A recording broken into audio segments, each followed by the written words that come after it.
जय हिंद दोस्तों। तो आज हम लोग देखेंगे अपने chapters measures of central tendency केंद्रीय प्रवृत्तियों के माप में पढ़ेंगे कंबाइंड मीन क्या होता है। ले आइए अपना कॉपी और पेन, बैठ जाइए हमारे साथ। कंबाइंड मीन को आज खत्म कर दूंगा तुरंत, ए टू जेड सब कुछ आपको पता होगा। देखिए, मैंने शुरुआत में ही आपको बताया था कि स्टैटिस्टिक्स में जिसको मीन, मीडियन और मोड आता है उसको समझ लो 80% की स्टैटिस्टिक्स समझ में आ गई, और जिसको ये नहीं आता है तो फिर 20% आगे समझते रहना, कोई फर्क तो पड़ेगा नहीं, है ना। तो सबसे ज्यादा इंपॉर्टेंट होता है मीन, मीडियन, मोड, और अभी मेरा टारगेट है मीन। ए टू जेड चीजें आपको क्लियर करूंगा, छोटी सी छोटी चीजें भी आपकी समझ में आएंगी, वो भी बड़ी सरलता के साथ। ऐसा मेरा प्रयास रहता है हमेशा। अब वो प्रयास कितना सफल होता है ये आप कमेंट बॉक्स में बताएंगे, तो कृपया अपनी प्रतिक्रियाएं कमेंट बॉक्स में जरूर दिया करें। आपकी प्रतिक्रिया मुझे और अधिक मेहनत करने के लिए प्रेरित करती है। तो चलिए देखते हैं, आज हम लोग पढ़ने वाले हैं कंबाइंड मीन। और साथ ही साथ मैं आपको बता दूं, हमारे यूट्यूब चैनल कॉमर्स विद वेदसिरा पर आपको financial accounting, financial management, corporate accounting, income tax management accounting और स्टैटिस्टिकल मेथड से रिलेटेड वीडियोस की कंप्लीट प्लेलिस्ट आपको डिस्क्रिप्शन में दी है। आवश्यकता अनुसार आप देख सकते हैं और अपने साथियों के साथ उसको साझा भी कर सकते हैं। तो कंबाइंड मीन क्या होता है? देखो, मीन का क्या किया जा रहा है, कॉम्बिनेशन फिट किया जा रहा है। मतलब दो या दो से अधिक समूहों का समांतर माध्य जब एक साथ कैलकुलेट कर लिया जाए तो उसको क्या कहेंगे? ये कंबाइंड मीन है। मतलब जब दो या दो से अधिक मीन को हम एक साथ फिर से कैलकुलेट करें तो उसको क्या कहेंगे? ये कंबाइंड मीन है। इसकी आवश्यकता क्यों पड़ती है? क्या इसका रीजन है कि क्यों हमको ऐसा करना पड़ता है? तो जैसे मान लो आपको कहा जाए एक सप्ताह में प्रथम 3 दिन का औसत कुछ अलग था, बरसात हुई है एक सप्ताह में, प्रथम 3 दिन कुछ और अलग तरीके से हुई है, अगले 2 दिन कुछ अलग तरीके से हुई है, और अगले 2 दिन कितनी हुई है ये आपसे पूछा जाए एक पूरे सप्ताह का औसत आपको दे करके, तो आप क्या करेंगे? फिर आप कंबाइंड मीन ही तो निकालेंगे, क्योंकि 3 दिन का आपको पता है, 2 दिन का पता है और लास्ट 2 डेज का आपको नहीं पता है, तो बस कंबाइंड मीन हो जाएगी। तो इसी तरीके से जब दो या दो से अधिक मीन का मीन एक साथ एक ही समय में फिर से कैलकुलेट किया जाए तो उसको कहते हैं ये कंबाइंड मीन है। और ओवरऑल इंफॉर्मेशन को जानने के लिए इस मीन का यूज किया जाता है। तो ए टू जेड खत्म कर दूंगा अभी इसी वीडियो में। आज के बाद आपको कंबाइंड मीन में कोई प्रॉब्लम नहीं रह जाएगी। तो चलिए स्टार्ट करते हैं, देखते हैं एक क्वेश्चन क्या दिया गया है। आपको बोला है कि एक क्लास में 90 बच्चे हैं, जिनमें जो 40 बच्चे हैं उनकी औसत आयु 16 वर्ष है, और जो 50 बच्चे हैं उनकी औसत आयु 18 वर्ष है। आपको बताना है कुल मिलाकर 90 बच्चों की औसत आयु कितनी है। ओके, तो क्या दिया गया देखो, मैं मान लूं n1 बराबर 40, n2 इजिकल टू 50। मतलब जो उसने कहा था 40 बच्चों की औसत आयु कितनी उसने बताई थी? 16 ईयर्स ओल्ड। एंड जो 50 स्टूडेंट्स की एवरेज एज है वो उसने कितनी बताई थी? 18 है। और हमसे पूछ रहा है कि टोटल 90 स्टूडेंट्स की एवरेज एज क्या है, ये हमको बताना है। तो अब आप क्या करेंगे? आपके पास देखो क्या है, दो समूह बन गए हैं एक ही क्लास में, जिनमें 40 बच्चों की एवरेज एज जो है वो 16 है, और 50 बच्चों की एवरेज एज जो है वो 18 है। आपसे पूछ रहा है 90 बच्चों की एवरेज एज, मतलब उनका आप औसत आयु बताइए कितना है। तो कौन सा मीन यूज करेंगे? इसमें सिंगल मीन तो नहीं यूज कर सकते, मीन तो ऑलरेडी कैलकुलेटेड है। अब आप क्या करेंगे? तो हम लोग यहां पर कंबाइंड मीन का यूज करते हैं। देखो, कंबाइंड मीन के लिए फॉर्मूला क्या बनता है? एक्स बार सफिक्स में सी रहता है, एक्स बार 1 इंटू n1 प्लस एक्स बार 2 इंटू n2 प्लस एक्स बार 3 इंटू n3, और ऐसे ऐसे ऐसे जितनी भी वैल्यूज हों वो बढ़ती चली जाएंगी, अपॉन में n1 plus n2 plus n3, और फिर जितनी वैल्यूज हों ऐसे बढ़ती चली जाएंगी। देखो, इसमें कुछ अलग नहीं है, ये फॉर्मूला वही है जो हम लोग सिंपल मीन में पढ़ते थे। सिंपल मीन में आप क्या करते थे? एक्स बार बराबर sigma F x. F x क्या था? एफ थी आपकी फ्रिक्वेंसी जो यहां पर एन है, और एक्स क्या था? पद था। उन दोनों का मल्टीप्लाई करते थे ना, जब मल्टीप्लाई करते थे तो मल्टीपल वैल्यू आती थी, और उसको डिवाइडेड बाय एन करते थे ना। तो इसका आप एक एक पार्ट तोड़ लो, देखो ये यही तो है। एफ एक्स मतलब है मल्टीपल वैल्यू, क्योंकि यहां पर हमको डायरेक्ट उसने मीन दे दिया है। जब मैं इसको n से डिवाइड करता हूं, जब मैं इस वैल्यू को डिवाइड करता हूं n से, तो मुझे x बार पता चलता है। तो अगर मैं इसको x बार इससे मल्टीप्लाई दे दूं n1 से, तो क्या मुझे ये नहीं पता चल जाएगा कि मेरा सिग्मा fx का टोटल कितना था? तो बस ऐसा करने पर सिग्मा fx आ जाता है, ये n है, इसी वजह से ये फॉर्मूला बन गया है। जब मैं इतना कर देता हूं, x bar into n1, x bar into जो औसत है, जैसे मैं कहूं 5 संख्याओं का समांतर माध्य 5 है, इसका मतलब इनका टोटल कितना था, 25 है। 25 क्या है, ये एफ एक्स है, ये एफ एक्स है, ये क्या है, ये एन है, ये एक्स बार है। ओके, तो जब मैं एक्स बार इंटू एन कर देता हूं तो क्या आ जाता है, एफ एक्स का टोटल आ जाता है। और एफ एक्स के टोटल को आप फिर से भाग कर दीजिए उसी संख्या से, तो क्या आ जाएगा, फिर से आपकी मीन निकल के आ जाएगी। देख लो ऐसे, ये देखो, बात समझ में आई। तो फॉर्मूला अलग नहीं है, फॉर्मूला वही है। अब क्या करते हैं, यहां पर हम 3-4 वैल्यूज का मीन एक साथ निकाल रहे थे, इसलिए हमने इसको ऐसे कर लिया। देखो, एक ये वैल्यू, एक ये वैल्यू, एक ये वैल्यू, फिर क्या करेंगे, सबको जोड़ करके उनकी संख्या से भाग कर देंगे, तो फिर से औसत में औसत का मतलब यही होता है कि नहीं। तो फॉर्मूला आपको समझ में आया कि फॉर्मूला नया नहीं है, फॉर्मूला वही है जो हमने उधर पढ़ा था, और उधर भी वो फॉर्मूला नहीं था, ये मैंने आपको बताया था। नहीं आपको याद है तो फिर से उस वीडियो में जाइएगा, और अगर नहीं देखा था तो देख लीजिएगा, आपको समझ में आ जाएगा। चलिए हम बताते हैं आपको इसको कैसे सॉल्व किया जाएगा, इसको देखते हैं पहले।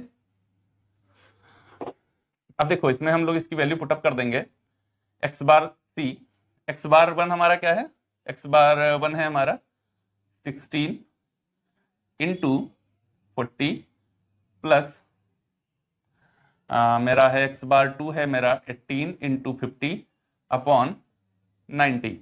तो एक्स बार बराबर 16 चक्कू 64 640 प्लस 18 पंचे 90 900 डिवाइडेड बाई 90। एक्स बार कितना हो जाएगा, 9 6 15 1540, यही आएगा 0 4 9 6 15, हाँ, और 90। ये दशमलव, ये जीरो कटा, ये जीरो कट गया, कितना आ जाएगा, 9 1 का 9, बचेगा कितना 1, और यहाँ पर 9 1 का 9, और यहाँ पर बचेगा 6, कितना हो जाएगा, यहाँ पर आपका 64 हो जाएगा, 9 सती 63, और उसके बाद में बचेगा 1, तो फिर 9 1 का 9, और फिर 9 1 का 9, 17.11 इंच है ना, ईयर्स है ना, क्या आ जाएगा 17.11 ईयर्स उनकी एवरेज एज है, इन वाले विद्यार्थियों की और इन वाले दोनों विद्यार्थियों की अगर एवरेज एज मिला लें तो वो कितनी है, 17.11 ईयर्स निकल के आ जाएगी। उम्मीद है आपको ये बात बहुत ही आसानी के साथ में समझ में आ गई होगी। सबसे ज्यादा महत्वपूर्ण था ये नया फॉर्मूला आपको समझना, कि नया नहीं है, वही है। तो उम्मीद है यह बात आपको समझ में आ गई होगी। एक और क्वेश्चन कर लेते हैं ताकि और ज्यादा चीजें क्लियर हो जाए। कहा था ना इसी वीडियो में A to Z चीजें खत्म करूंगा, तो चलते हैं एक और क्वेश्चन देखते हैं। अगला क्वेश्चन आपको दिया गया है कि एक कंपनी के सभी कर्मचारियों का जो औसत वेतन है वो 5,000 रुपए मासिक है, और उस कंपनी में पुरुष और स्त्री ये दो तरीके के कर्मचारी हैं।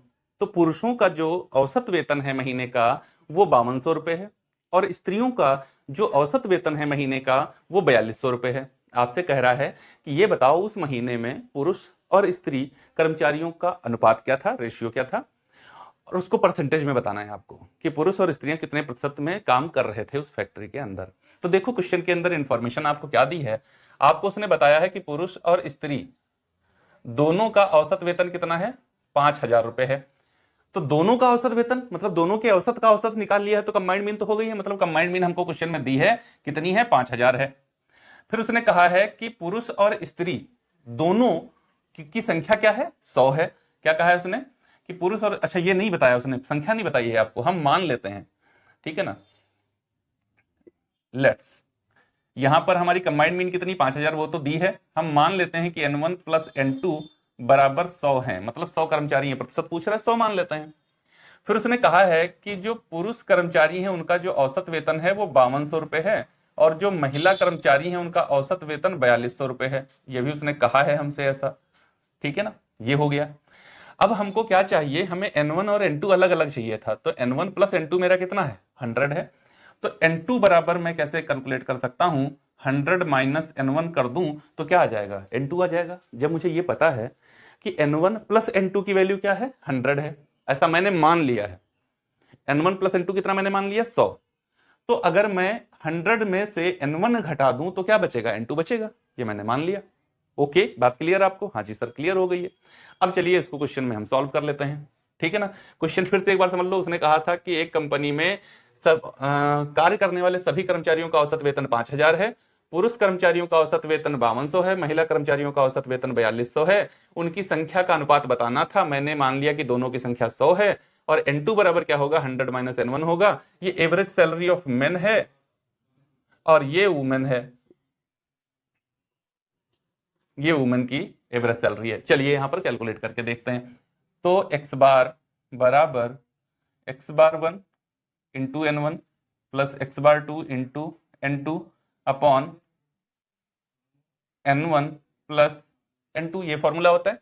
देखो यहां पर ये वैल्यू मुझे पता है कितनी है, 5000 है, बराबर एक्स बार 1 कितना है, 5200 है, इंटू N1 करेंगे तो 5200 N1 हो जाएगा, प्लस N2 कितना है, 4200 है, और N2 की वैल्यू क्या है, N2 की वैल्यू है 100 minus N1 upon N1 plus N2 क्या है, 100 है, ये तो मैंने मान ही लिया था, तो यहां पर सीधे वैल्यू क्या रख देंगे, 100 रख देंगे, है कि नहीं। ये तो 2 जीरो फालतू गए भाई, 5000 ही है। अब चलिए इसका क्रॉस मल्टीप्लाई करिए, ऐसे ये क्रॉस मल्टीप्लाई कर देंगे, कितना आ जाएगा, ये आ जाएगा 5 लाख